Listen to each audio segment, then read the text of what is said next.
Child labor is an abuse of the fundamental human rights of children. According to Article 28, Section 2 of the 1992 Constitution of Ghana, every child has the right to be protected from work that threatens his education, health, and development. Child labor is a very serious problem which has negative consequences on the child, the community, and the nation at large. Not every work done by a child is child labor. Children can be engaged in light work activities as part of their social development. Such tasks should be consistent with the law as described in the Children's Act and supervised by adults. But in Ghana, there are approximately 1.9 million children involved in work that is inappropriate for their age and unacceptable for their circumstance. Many children perform hazardous work in agriculture using tools and equipment that can be injurious, working with chemicals, carrying heavy loads, and working long hours even during school days. In the mining sector, children engaged in galamsey or illegal mining are exposed to hazardous environments, and many die as galamsey pits collapse, killing young and old. In the fishing industry, Lake Volta has become a death trap for many trafficked and abused children who are exposed to the extreme weather, physical abuse, and psychological trauma. Their lives are in daily peril as many die unaccounted for. Child labor also has effects on the education and the future of the child. In many rural communities where cocoa is cultivated, children are common hands on family farms. They weed with large, sharp cutlasses, mix and spray chemicals, and they carry heavy baskets and sacks of cocoa. In the harvest season, children are made to leave the classroom to help in cutting and breaking pods. Some children in cocoa growing communities are not enrolled in school. Even if enrolled, the attendance may be irregular. They may attend school late every day, and their performance may be nothing to write home about. In many cocoa growing areas, there are no schools. Children have to walk very long distances to attend the nearest school. Very often, where there is a school, the infrastructure is dilapidated and unattractive. In the rainy season, some schools have to close. What is more, many rural schools lack teachers because their trained teachers refuse postings to such areas where there is no accommodation for them. The number of untrained teachers exceeds the number of trained teachers by far. There aren't enough teaching and learning materials either. For these and several other reasons, the children generally perform poorly in the basic education certificate exams, and they are unable to qualify to senior secondary school or tertiary school. Left with neither desire nor competence to continue schooling, these children turn elsewhere for survival. Some become farmhands. Some go into galamsey. Some idle about and later join area gangs.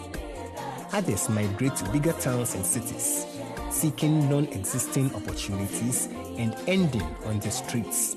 Their lives take a sour turn as they hustle to make a living. They grow into poor adults, giving birth to children who also join the struggle for survival. A next generation of child laborers is produced, and the cycle continues. Over time, the human resource capacity of the nation is adversely affected and productivity is undermined. Child labor is a serious canker to personal and national development, a crime against freedom. and justice. But things are changing. There is light at the end of the tunnel. In 2010, the International Labour Organization ILO, with funding from US Department of Labor, launched the Cocoa Communities Project (CCP) to support the government and people of Ghana to eliminate child labor in the cocoa sector using an integrated area-based approach. The project was implemented in 40 communities in 7 districts in Ghana: Brim South, Suhum, and Ayenswano, Wasamenfi West and Central, and Trifo Etimokwa and Himan Lower Dentra. It is noted that the project actually started in 4 districts. However, 3 of these districts were redemarcated, thereby creating 3 new districts which added to the original 4 to make 7 project districts. A baseline study performed ahead of the project revealed that many children in these districts were engaged in tasks that jeopardized their health and compromised their education, carrying loads heavier than their bodies can bear, using tools that injured them, exposure to harmful chemicals, and working for very long hours. Although many of these children were registered in school, their attendance was irregular and they performed poorly in class. Several factors contributed to this: ignorance of parents and caregivers of the harmful effects of some activities on children, low appreciation of education, poverty, unattractive schools, lack of community surveillance of children, and limited capacities of key institutions to enforce existing laws are some key reasons for this. But now, these same children have hope for the future and are committed to reach the highest possible heights. The project has provided educational or vocational support to nearly 3,000 children who have been withdrawn or prevented from being engaged in child labor. Over 1,000 households have been reached with various sustainable livelihood and other social support services. Whole communities have been empowered with problem diagnosis and action planning skills to take their development into their own hands. And the capacity of over 15 partner agencies has been significantly enhanced by the project to address the problem. How did all this happen? What are the good practices that can inform similar projects? The Cocoa Communities Project is taking place in the context of child labour as a phenomenon in many countries and continents of the world. According to the latest estimates from the ILO, the sub-Saharan Africa countries have the highest prevalence of child labour in the world. The Ghana Statistical Service estimates that 1.5 million children between the ages of 5 and 15 are in child labour in Ghana. That's 1 in 5 children, or 20%. And that is a very high and persistent rate of child labour. A holistic and comprehensive approach was employed in designing the projects. A comprehensive consultative process went on from the international level through the national level to the sub-national level in the design of the projects. Key partners involved are the ILO constituents, including the ministries of employment, workers, and employers' organizations. We also had the United States Department of Labor, the donor for the Cocoa Communities Project, coming to Ghana to consult with national partners and the National Steering Committee. The ILO-IPEC also carried out lots of consultations involving the National Steering Committee and all the key partners that should be involved in the process to have a program that responds to the needs of Ghanaians in the cocoa growing areas. Extensive collaboration and coordination with project partners was employed to pull together existing knowledge and good practices. CLU, as the Secretariat to the National Steering Committee on Child Labour, has to play a coordinating role in all interventions that take place in the country. With the inception of the CCP project, CLU was part of the initial sensitizations that they did at the district level to inform districts of the project's objectives and also to select the districts that will benefit and the beneficiary communities as well. So these were the roles that we played in the CCP project. The project focused on community participation and ownership.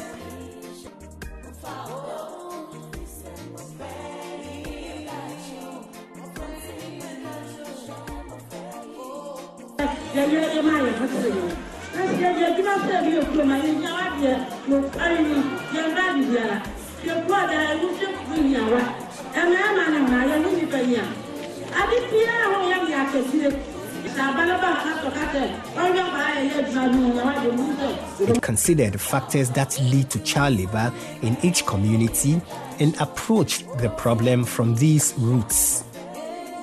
But 3 years in Glory for started bar, no started program. Now, boy, I am in Kuala Lumpur school, Motifi, or Motimia school, or more blank Kuala Lumpur school at Adia, and in Pamboa books and a pen, mathematical set 2 times. And now, because I could have from IO school, then I could have say child labor, uncle. I will phone so I will say, I saw the never go school. And because of another banana school, now Kuala Lumpur, M1. Kuala Lumpur so go school, I can't say child labor wrong, but the outfront I can't Kuala Lumpur say. Education received immense support. Over 3,000 children who were out of school or about to drop out of school were supported to return to school. They received school items, including books, shoes, and school uniforms. Schools also received computers and other teaching and learning materials, including football jerseys. Some 30 dilapidated school structures were renovated. Another 10 schools were constructed from scratch. Sanitation facilities were provided in the schools, and many untrained teachers received the needed training through the Ghana National Association of Teachers, NAT. Now, before we came on the program, we looked at the 5 main components, which include the education, capacity building, sensitization, livelihood empowerment, and monitoring and evaluation. Looking at these 5 key components, we realize that education is a place where we have at least some strength there, and we're already in there. So we came on board using our professional development function to see how best we'll be able to use our members to enter into areas where we have child labor menace. The integrated area-based approach ensured that children in all forms of child labor within a given geographical area were withdrawn from hazardous work or prevented from entering such work if they were found to be vulnerable. The integrated area-based approach is one of several approaches for tackling child labor in a comprehensive manner. The IABA aims to establish child labor free zones. As a field coordinator, basically I've been responsible for supporting the implementation of the Cocoa Community Project by providing technical support to the implementing partners that work at the district level in rolling out the models of intervention aimed at eliminating child labor within the district. Rather than focusing on a sectoral approach, for instance, the elimination of child labor in sectors, the IBA approach ensures that in tackling child labor in particular sectors or removing children from child labor in particular sectors, they are not found shifting to other sectors. Engagement with local authorities and existing social structures was also done as a sustainability measure. The Business Assembly, which is Amefi District, in collaboration with the implementation agencies, has organized a series of community sensitization programs in the form of debates, film shows, radio discussions, drama, among others, to create public awareness for child labor. The Business Assembly, together with its implementation agencies, has assisted 725 5 people with exercise books, school uniform, pens, and encourage each of them to stay in school and learn. This assembly, in collaboration with other stakeholders, also have trained 250 people in cocoa communities to acquire skills in soap making, beekeeping, and grass cutting rearing, that providing employment and source of livelihood to the beneficiaries.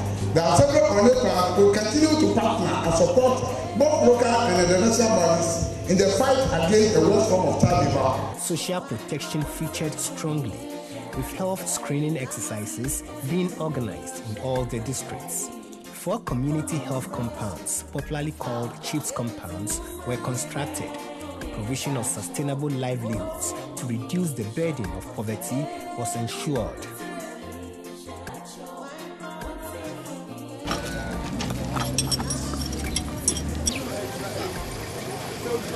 First thing I never fancy me boy mama feet. This year so they buy mama me ni group be na me nim coffee science so this year they mama me. Then Adwuma no. Okay, adwuma. Okay, adwuma wo ba. Okay, dey adwuma. Bu aka say ya be bia say adwuma dey be play.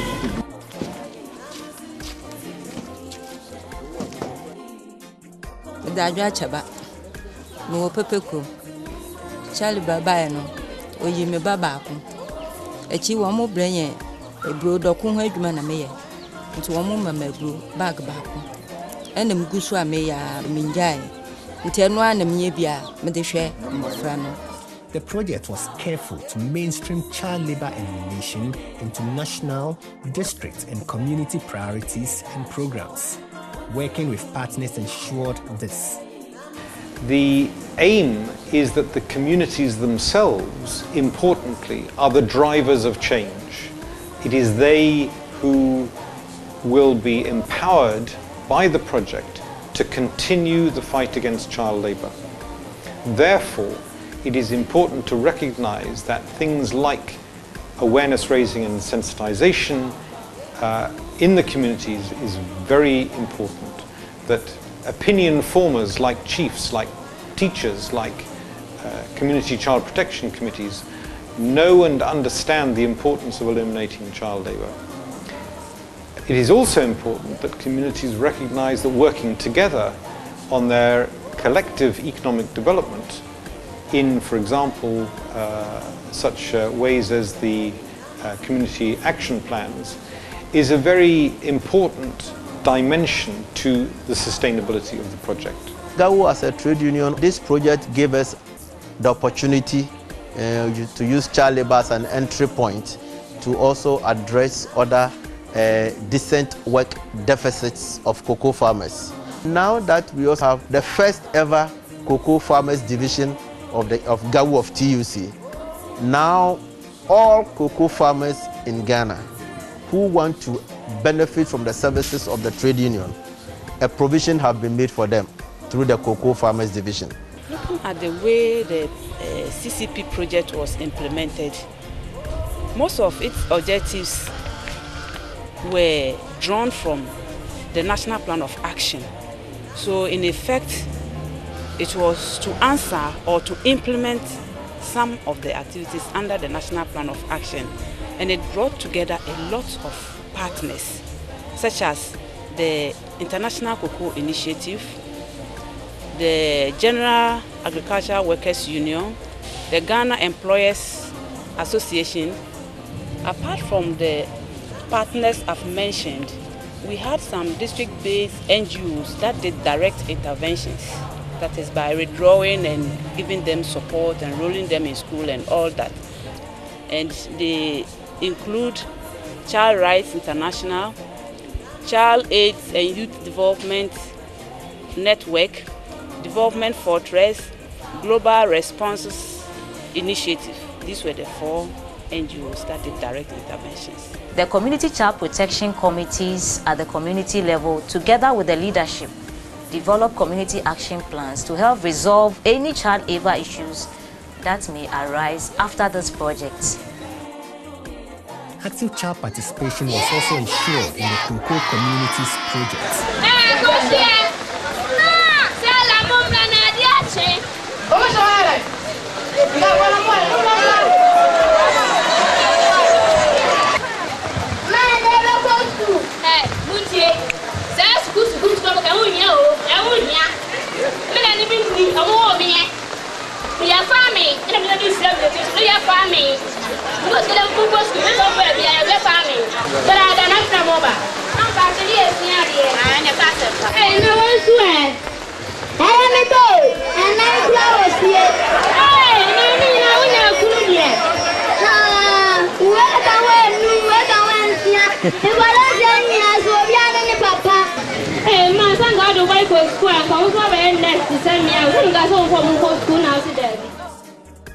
Comprehensive monitoring and evaluation ensured that the project was kept on track in terms of meeting the objectives, timelines, and budgets. The comprehensive monitoring and evaluation strategy, it's an integrated approach for ensuring that the project achieves its objectives. It focuses on outcomes and impacts. In other words, the project is not just interested in tracking the delivery of services, the delivery of inputs like school materials, the production of alternative livelihoods such as those engaged in soap making, bakery, etc. But the comprehensive monitoring and evaluation strategy ensures that we ask the question, what is the added value? What changes are being made in the lives of those who benefit from the interventions? The project placed a strong emphasis on sustainability. Gains made must not be allowed to go down the drain. The 40 communities that benefited from the CCP project have also been motivated to take into their own hands the destiny of their communities. These communities have therefore developed community action plans that will serve as a roadmap to develop their communities through access to existing social interventions, including access to electricity, water, improvement in their road networks, improvement in education and health, livelihood of the families, as well as to address child labor in their communities. Now, did we learn any lesson from the CCP? There are a lot. Collaborating with partners is very good because most of them already have the technical expertise in their areas. So basically, when we collaborate with them, it makes the work effective and simple. A comprehensive project design helps with holistic intervention, but an over-ambitious project design makes room for unrealistic expectations.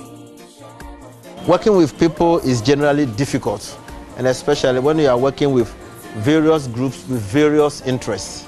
We think that future projects must have very simple reporting formats and then more time spent on the ground, because now we have all agreed that it takes the dream team to ensure that we have child labor-free zones. It is important to have a good balance between practical timing of delivery and donor expectations. The Cocoa Communities Project was planned to be executed within 44 months. Practically, it all happened within 36 months. For such a huge and comprehensive project, the ILO-IPEC and its partners would have loved to have a longer period of implementation to see more impact on the lives of the children, the families, the communities, and the nation at large. International experience sharing among project managers as well as implementing agencies improves efficiency in delivery. Thanks to the support of GAU, we have a training manual also in Côte d'Ivoire, and we think that this is the kind of link we have been able to establish between the two countries through the implementation of the project. So I should say that this project has been really a very good tool finally for all the two countries today, both in Ghana and in Côte d'Ivoire, we have been able to promote the CAPS implementation, which is also a very important strategy for us, because we think that against child labor, we do not need every time to have decision or commitment from national level, but it's important to have the local level, the community level committed in the implementation of the strategies. And in this way, the CAPS implementations is a very appropriate strategies which has been developed by the project and which I think should be a good practice to share over the various countries against child labor. While partnership building is vital to a project of this nature, care must always be taken to handhold partners and walk in the same direction together. We need to sustain the interventions that have been put in place. The ILO has done a lot in the communities that they worked in. So, as members of the National Steering Committee and social partners to the ILO, the ministry, organized by employers and the other ministries and department agencies, we need to look at how we can sustain the various interventions that we have. And it's important that all stakeholders, both the young and old, policy makers and implementers, that we all come together to holistically eliminate child labor from our society. For CLU, we work sometimes as if we have money already sitting somewhere. We are a government agency and we expect government to support us to do our activities. But in addition, and importantly, you get buy-in from district assemblies, district chief executives, who themselves see the value not only of continuing with the activities that the project has started, but also in spreading those activities or distributing those activities amongst other communities in their district and elsewhere in the region. The CCP has been a successful project, putting smiles where they were hitherto not. All partners involved, including the beneficiaries, look forward to sustaining the gains made. Within the operating manual, me feel for Sisi Amikase me in senior high school. Child labor for na abua mo kwame bre so ewo mi school kumu. Many amatoto me bag me books nyina me school fees nyina. Ise wo boa me. One mama tiasia say child labor ye adwuma bia eye din. Ema abofra ana abofra egu ntem. As the project is going to an end, the things they give to our parents and the advice they give to them, so they also try their best to further up our education from what the CCP project gave to them. And I know I can complete my education and be the nurse I want to be. Thanks.